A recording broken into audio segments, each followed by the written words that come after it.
2,000 years ago, this city had fast food on every corner, crosswalks for pedestrians, and people carving trash talk into walls. Sound familiar? This is Pompeii, not the ruins, the real city. And it's about to change everything you thought you knew. For 2,000 years, historians said this city died on August 24th, peak summer. Then archaeologists found the bodies. They were wrapped in wool coats, clutching autumn fruit, carrying coins that couldn't have been minted until September. The date was wrong, but forget the date. Look at these streets. Pompeii had crosswalks, over 300 of them, more than any other Roman city.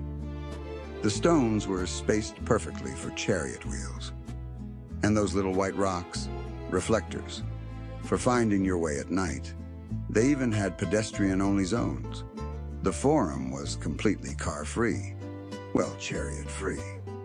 Fresh water came from 40 kilometers away, through aqueducts, into fountains on almost every block, 42 public fountains, and 100 private homes had their own running water.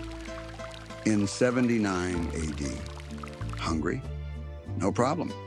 Pompeii had over 150 thermopolia, fast food counters. Romans basically invented the lunch rush.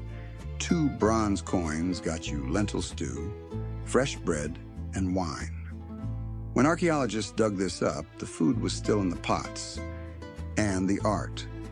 Romans painted their walls floor to ceiling, frescoes everywhere, still bright after 2,000 years. That famous Pompeii red, originally it was yellow.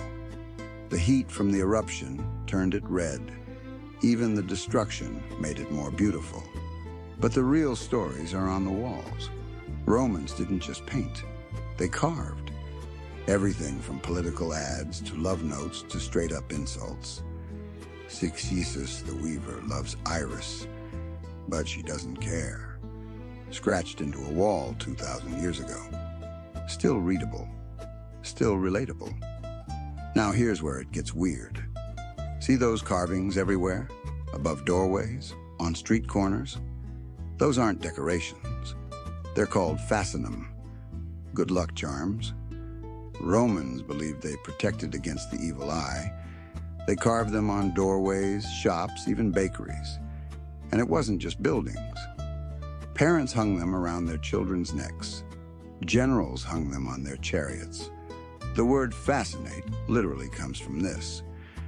One bakery had a carving with the inscription, "Here lives happiness." Romans were wild, and their pets? Romans loved dogs.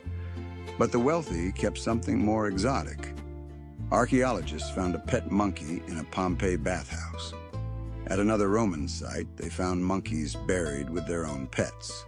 Kittens, piglets, even a little rag doll. 20,000 people. Crosswalks and fountains, fast food and fine art. Pet monkeys with pet kittens. And then one October morning, it all stopped.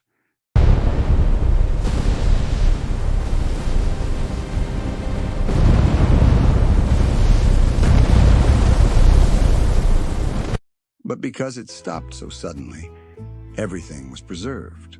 The food counters, the crosswalks, the graffiti, the art.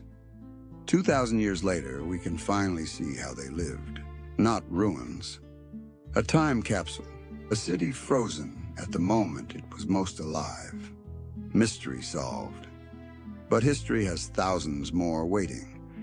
Follow Makaveli's Mysteries Everywhere. Class dismissed.